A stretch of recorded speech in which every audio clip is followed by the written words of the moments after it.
Jumbo, fellow adventurer, Mike Dooley, welcome to another week in paradise.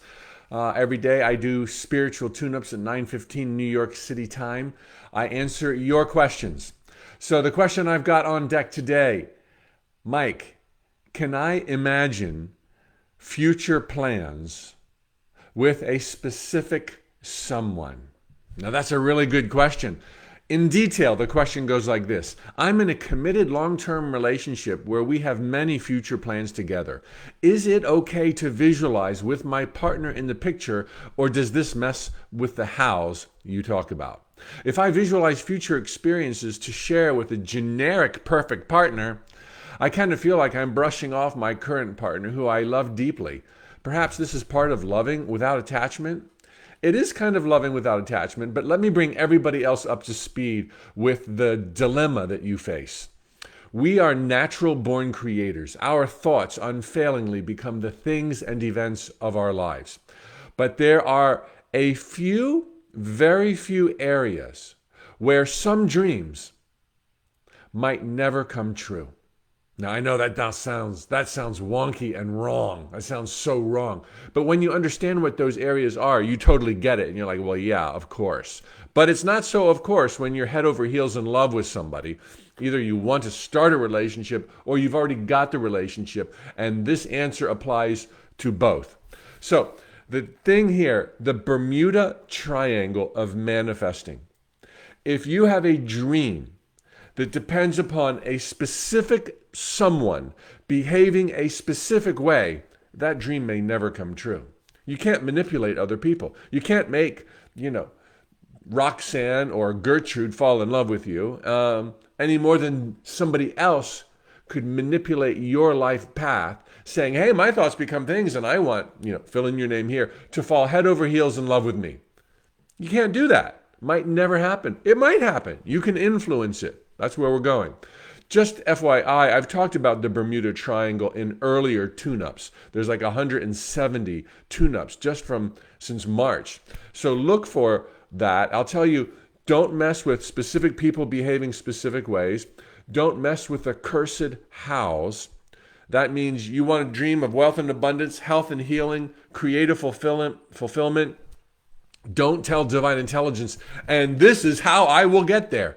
Because when you say how, or you insist on who, or you insist on when and where, you slam shut an infinite number of other doors that could have brought you even better than you knew to ask for. So specific people, specific hows, and unimportant details. All details are unimportant. What you care about is the big rocking picture of your amazing life. And let the universe put the right people on the right path at the right time with your bright, creative ideas. All the details will be taken care of by divine mind and not your micromanagement. So now let's talk about this equation. You're in a deep, loving, committed relationship. And as you maybe have heard me share, sometimes it's better not to insist on a certain person by visualizing that certain person. Where you are right now, in a deep, loving, committed relationship, go ahead and visualize that specific person happy and in love with you. Imagine both of you going hand in hand and doing your favorite things either around town or around the world when coronavirus passes. Go ahead and visualize that, but do not hinge your entire life's happiness on their reaction, on their choices, on their behavior. You've already gotten so far in this relationship. You're birds of a feather. And this kind of visualizing is going to help draw from a realm of infinite probabilities a mutually beneficial existence. This is how you influence other people. But there's no assurance. It's conceivably possible that my wife, who I love very much and who I think loves me very much, she might just change in the next couple of years in ways I can't fathom right now. And if I hinged my happiness on her behavior, her approval, I would never be happy again. But I can still imagine that we're rocking it and loving life and loving each other, and that's going to maximize that reality's possibilities of emerging into our shared now. Okay? So the other thing to do when you're in a great relationship or you want a great relationship is to continue imagining your life blossoming in every other area. Too often, we put all of our eggs in one basket, if you will, especially if we don't have that relationship yet, or we don't have the body we dream of having yet, or we don't have the career or the finances we dream of having yet. We're like, man, if I could fix that, everything else would take care of itself. Big lie. Big lie. Not true at all.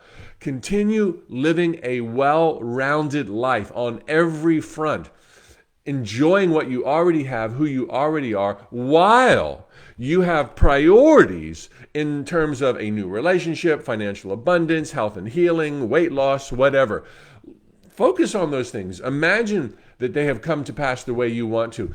But don't lose sight of the rest of your life. Nothing will make you more attractive to a future partner, nor an existing partner, than you having a rocking, well-rounded life. You've got interests, you've got hobbies, you've got free time, you love yourself, you're good on your own, you're good in a group, you face your fears, you do some introspection, you're constantly growing. Oh man, you are hot, on fire. Everybody wants some of that, including future partners and present partners.